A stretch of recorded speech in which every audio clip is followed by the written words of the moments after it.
Good evening, everyone. Welcome to Unit 2, Lecture 1, as we start talking about nonprofits' role in societies. That, of course, is the theme for Unit 2. As you can see, the lecture formatting has changed somewhat. I've now added a visual interface along with the audio layover to hopefully make these lectures easier to follow along with. Full disclosure, my webcam is at the top of my computer, and the slide information I'll be reading from is on the left. So if it looks like my eye contact is diverging, I apologize for that. It is not intentional, but I'm still getting used to this format, and hopefully as I start to figure it out, it'll become more beneficial to you as well. Okay, so since we can follow along, as I stated in last week's lecture, the first thing that I like to do is review the unit prior just to get those themes fresh. So as we're talking about Unit 1 and the big themes that we've covered, the first question was, what are nonprofit organizations? And what we learned in that unit was that there really was no one umbrella definition of nonprofits. They fulfill such diverse roles in society and are organized so differently under so many different legal statuses. Some of them are still non-incorporated, that there's really no one way to define a nonprofit organization. But we did distill some of the most common characteristics that all nonprofit organizations share.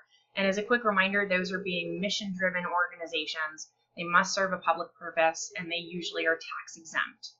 The second question that we covered last week was, how did nonprofits develop over time?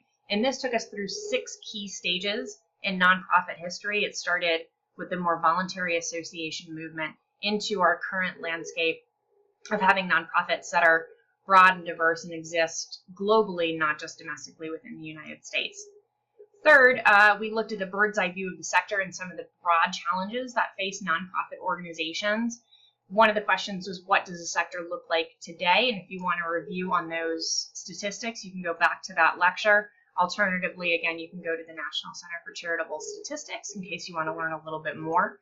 The second theme that we introduced in this identification of the sector was, what are some of the big challenges that are facing nonprofit organizations?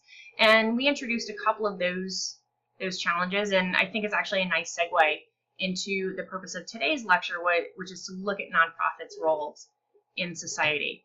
And the way that we can think about this question, right, instead of settling on what is the one thing that nonprofit organizations do, because we know they exist in so many different contexts. This is advocacy, it's fraternal organizations, it's religious congregations, it's charitable organizations that are in everywhere from environmental issues to education to healthcare to diseases.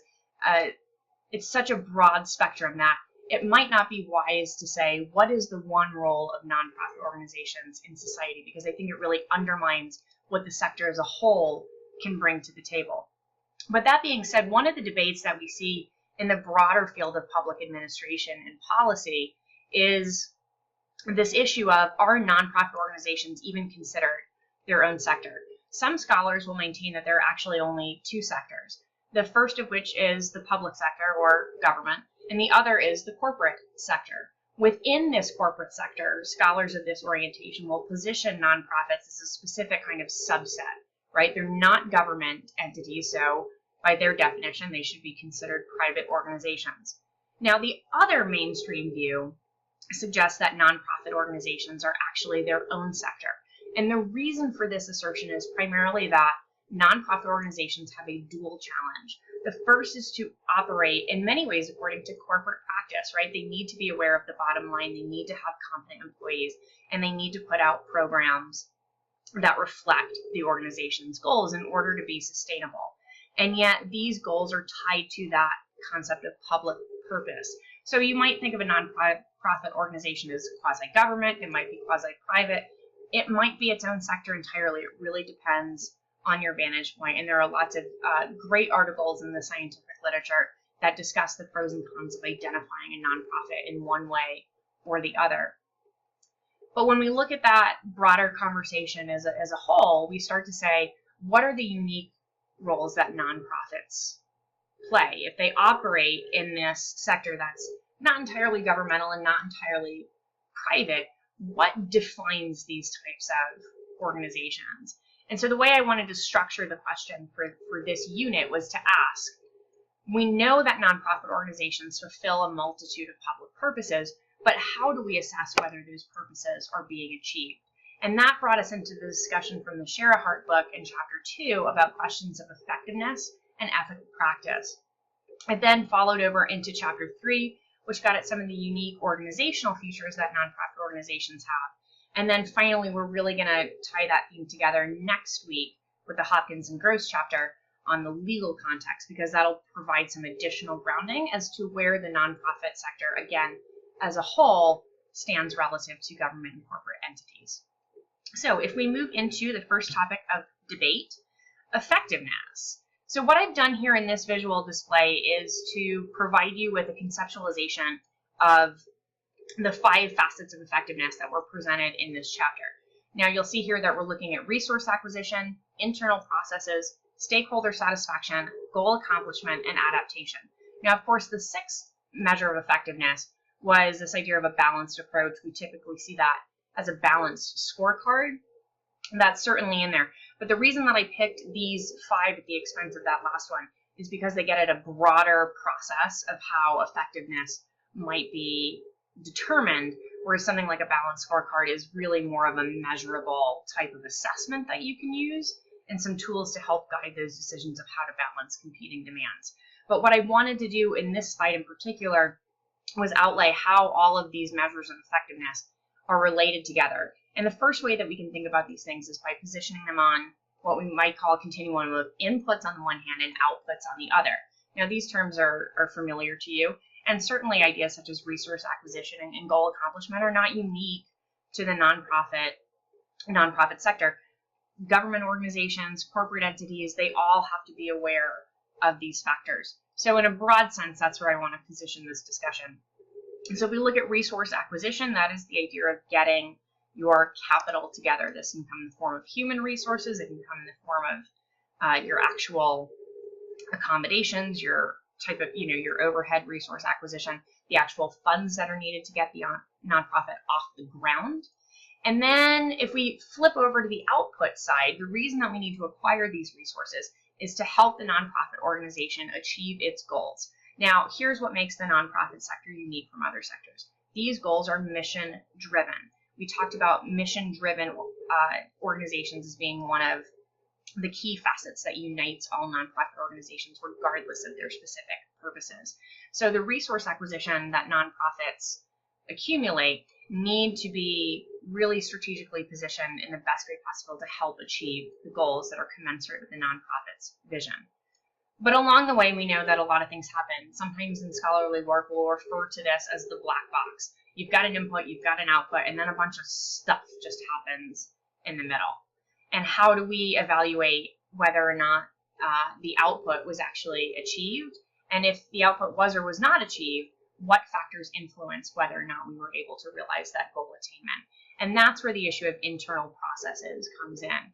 So that might be issues of needing to address managerially your board turnovers. It might be deciding where those revenues that you've accumulated are distributed. How much goes to overhead? How much goes to salaries? How much goes to programs, marketing, etc. So these are really on-the-ground management decisions that will ultimately affect whether or not the nonprofit organization is successful in achieving its goals. And we'll get into some of the more specific facets of the management piece later, but I just want you to have a sense for now that we've got inputs and outputs and internal processes exist within that continuum as the process of turning an input into an output unfolds. Now, above this continuum, you see that I have stakeholder satisfaction in its own little oval. And it's up there as a separate space because stakeholders are not necessarily a direct correlate of, or a direct input on the organization itself, right? They're not there on the ground doing the work. And yet they do have considerable influence from inputs, right? Do we donate or fund this program to begin with, all the way to outputs? Do we continue donating in light of the goals that the organization is pursuing? And then all of these decisions along the way, as you're evaluating whether or not to fund an organization or continue funding that organization, do you agree with the processes to the extent that they're known or made available? Do you think that those are positively affecting the way that that organization can achieve its goals? And then finally, my little squiggly line down at the bottom is this notion of adaptation. So all organizations need to be able to grow and learn and to adapt to their environments. And so I drew it as a learning curve. Hopefully the valleys are not quite as steep in practice, but It's this idea that the other measure of effectiveness is when we look longitudinally, that is over time, has the nonprofit sufficiently adapted to its environment to remain viable? And then a question that I think comes up with that is this interplay with adaptation and mission drift.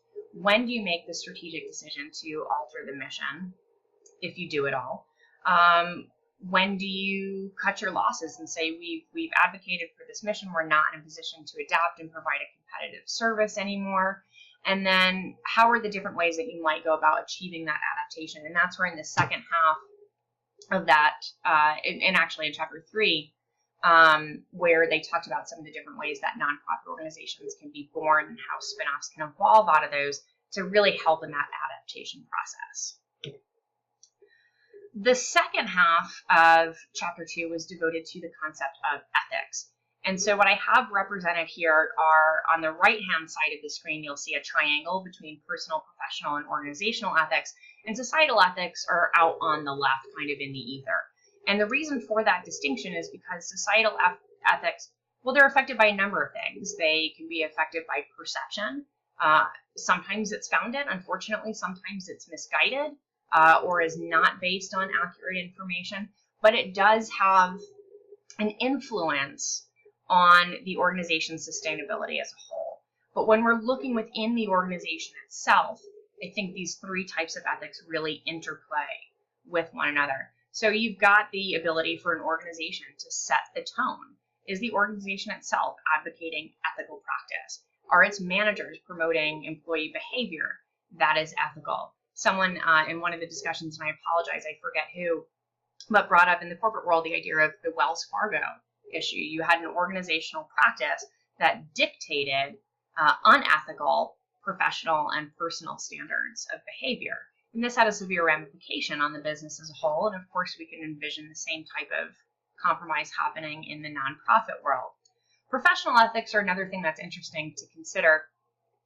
We look at, if we're looking at, say, a healthcare provider and they take the Hippocratic Oath, well, that's a professional ethic that they will uphold that standard of behavior. Now, the degree to which that is influenced by the organizational ethics that their business is putting out, and the degree to which they personally will ascribe to that ethical standard, really all interplays, and hence the triangle format. The interesting one here in particular for me is the tie between professional and personal ethics. The concepts can be a bit squishy, right? How much of my behavior is dictated by my own beliefs, and how much of those beliefs are driven by a commitment to what I think are professional standards of behavior. And these things don't always go hand in hand. Again, if we venture outside of the nonprofit sector for a minute, we can look at the example of Kim Davis, who you might recall was the Kentucky clerk who, in the wake of the SCOTUS decision to legalize same-sex marriage, refused to issue marriage licenses to gay couples. Well, here's an example of professional and personal ethics coming in conflict, right? Her professional obligation or standard of ethics dictated that she was obliged to carry out those certificates. That's part of her job description. Her own personal ethics said, I am at conflict with what the job is telling me to do. And so in her case, personal ethics won out in her decision. Of course, we saw the ramifications of that publicly. But the same type of dilemma could reasonably happen in a nonprofit organization. Hopefully those types of dilemmas are minimized because the staff that you have participating in your organization already have a commitment to that mission. So hopefully there's not too much divergence between their individual personal ethics and what they hope to achieve professionally.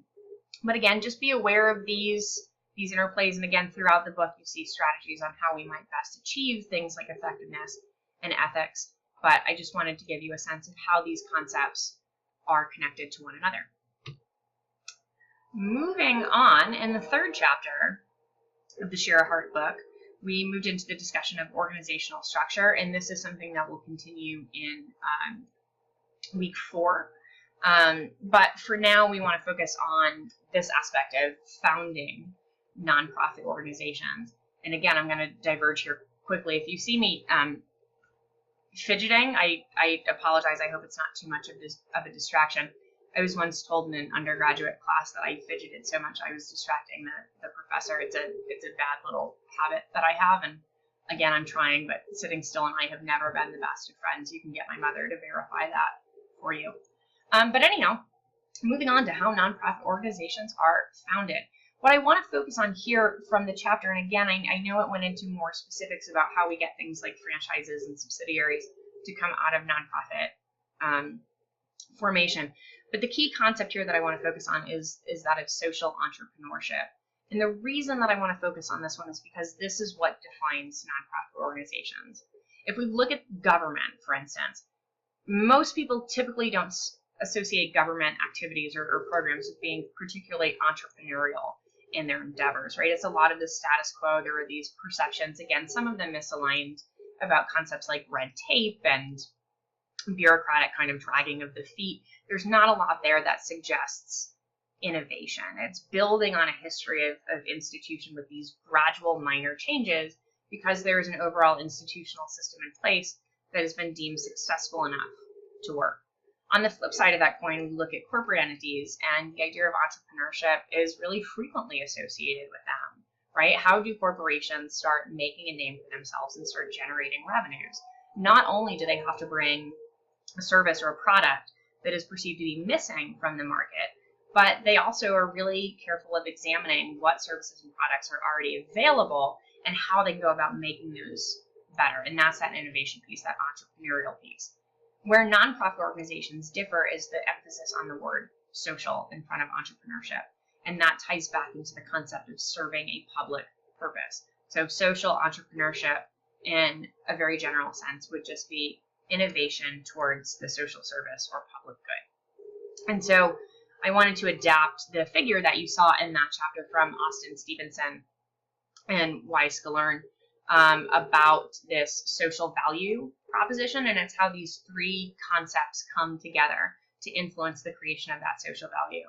Because again, in government, right, what is the purpose of government? Is to provide a program or service, and that is really dictated by the individual organization's aims, right? Departments in government have very clear objectives as to what they are supposed to achieve. For instance, I currently work in the Division of Probation Services at the state of Colorado, and I'm in the evaluation unit. Well, how do we know that we are adding value, for lack of a better word, or serving our organization's purpose? Well, if we're conducting evaluations of our district level probation departments, then we're achieving the aims of that department as it was established. If we're looking at value in a corporate sense, again, it's what's missing from the market and how can we provide that good or that service. That's the value added piece. In the nonprofit world, again, we need to merge these two things together to have social value proposition. So that is, what is the space that this nonprofit organization is occupying? And that's that emphasis on value. Do we have other nonprofit organizations that exist already that provide a similar service, and there's a need to expand that service? Do we see an opportunity where the service is currently lacking and the nonprofit organization can come in and fill that gap? And so what this part of the chapter, and in particular what this image emphasizes, is the ways in which three critical components come together to influence the creation of that social value. And those are opportunity, capital, and people. So capital in this case would mean in a more limited sense of your actual revenues. People, of course, would be your human resource acquisition. And opportunity is taking that entrepreneurial insight to notice that there is a gap that needs to be filled, and then convincing other people that it's a gap that's worth investing in. And that could be through support, it could be through donations, it could be through governmental help. There are lots of ways to do this. If you've taken a policy class, you can liken this concept of opportunity to a policy window, right? And gets back to this multiple streams framework. Maybe. Am I touching on something we've read? I hope I'm not touching on something we hated.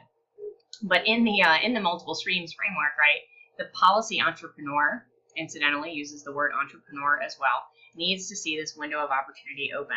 And so not only is it a matter of an individual or collective group of individuals recognizing the need for this space, but there are a number of contextual factors that also need to be at the right time. And that's that broader kind of dashed circle that's around the outside of the Venn diagram. And so that's saying you can have the best vision, the best idea, the best people, But unless these contextual elements are in alignment to facilitate the, that window, so to speak, to open, there is a chance that you might not be able to get the ball off the ground. So be aware of things.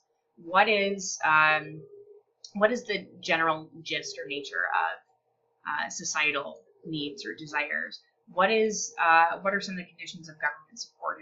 Are we in a position to accumulate revenues from government, for instance? Again, looking at, is there actually a need when individuals or corporations would be in a place financially to donate, given the broader implications of the economic conditions? So just wanted to show you how those things interact and come together, not only in founding nonprofit organizations, but ultimately I think have an impact on sustaining that organization as well. You still need to continue to seize that opportunity, and to bring it back into the effectiveness question, to adapt over time. You need to continue raising capital, and you need to continue employing competent employees who will work in pursuit of that mission, all while being aware of the environmental or contextual demands that are around you.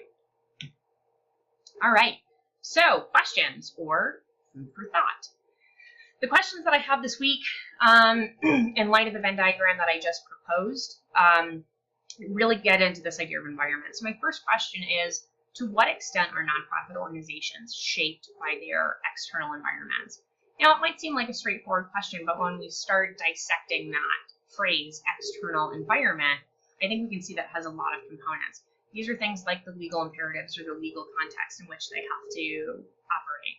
There are societal expectations and public perceptions that will shape whether or not nonprofits can be created, and ultimately whether or not they can be sustained effectively.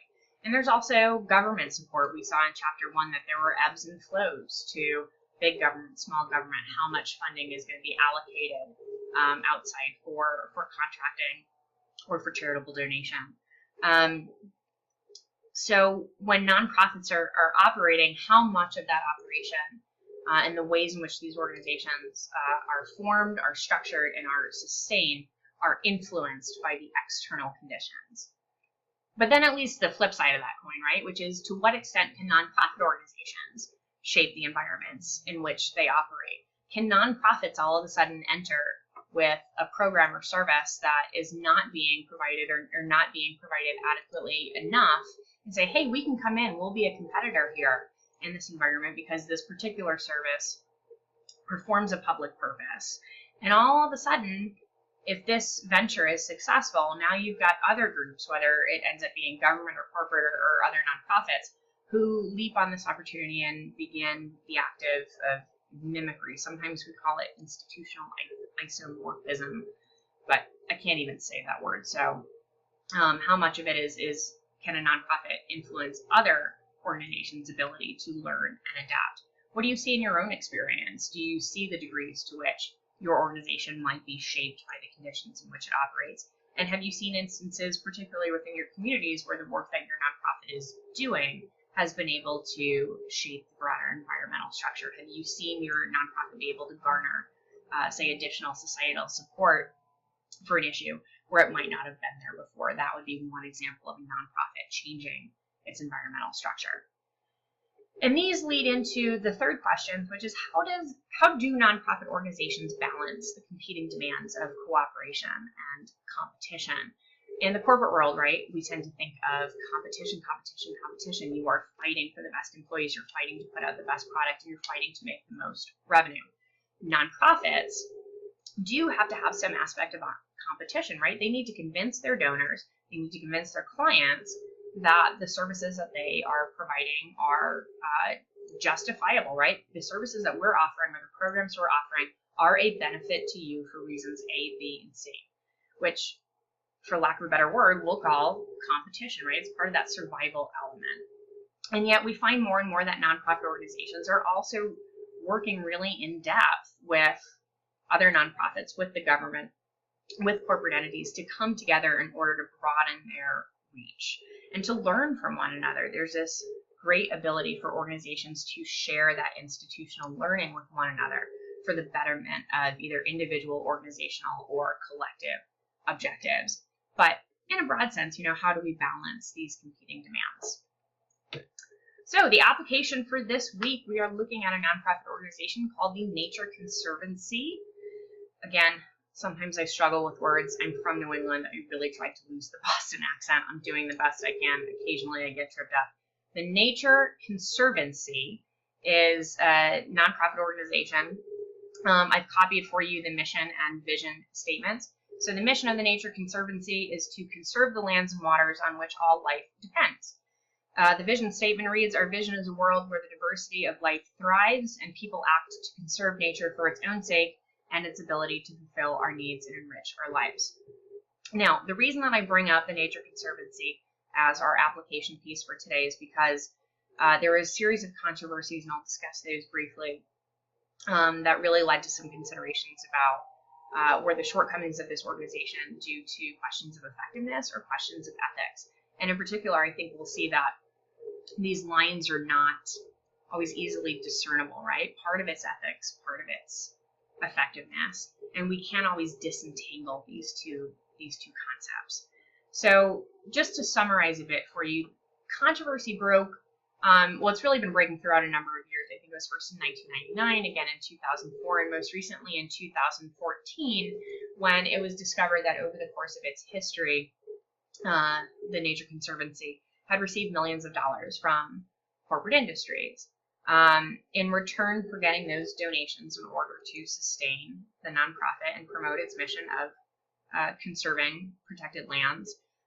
This nonprofit permitted these corporate entities to conduct some activities on their lands that opponents of the nonprofit would argue are in direct conflict with the mission. So activities such as allowing oil drilling, which disrupted some of the wildlife, again, logging on protected lands, and then perhaps more controversially, actually profiting from some of these activities.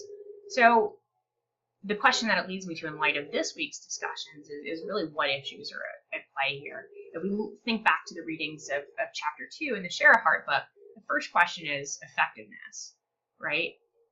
The organization, from what I've read about it, was really making an effort to keep itself going in order to promote the greater good, in order to promote this mission of conservation.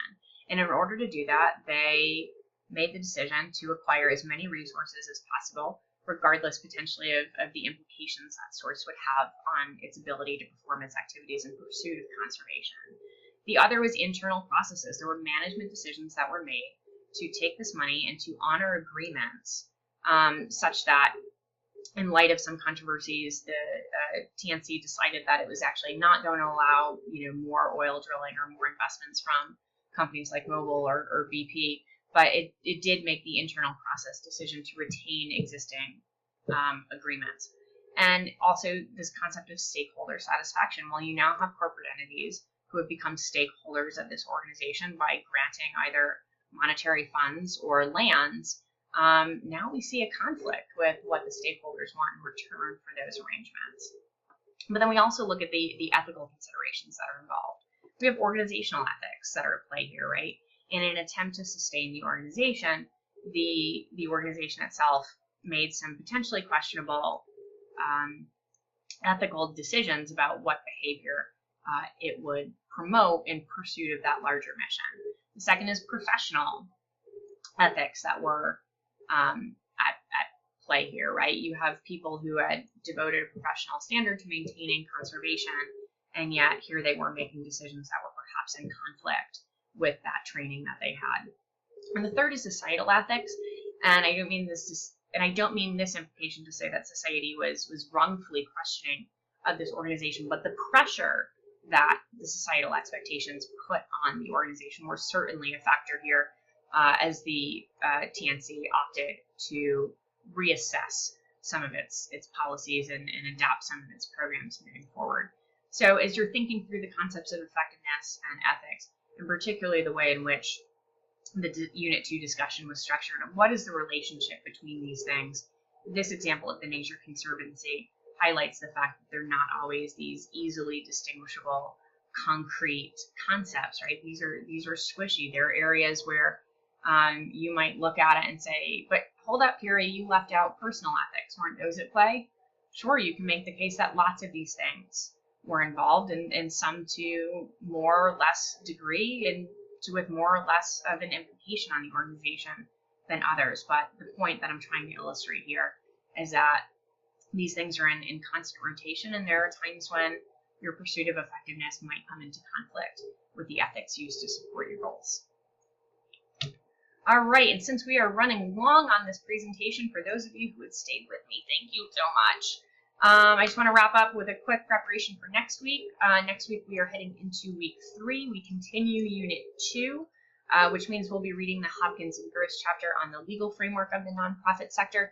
You'll find, I think, that it's a really nice complement to what was introduced very briefly in the Sheraha at the end of chapter 3 about some of the legal implications and how nonprofits get started. This just expands that discussion.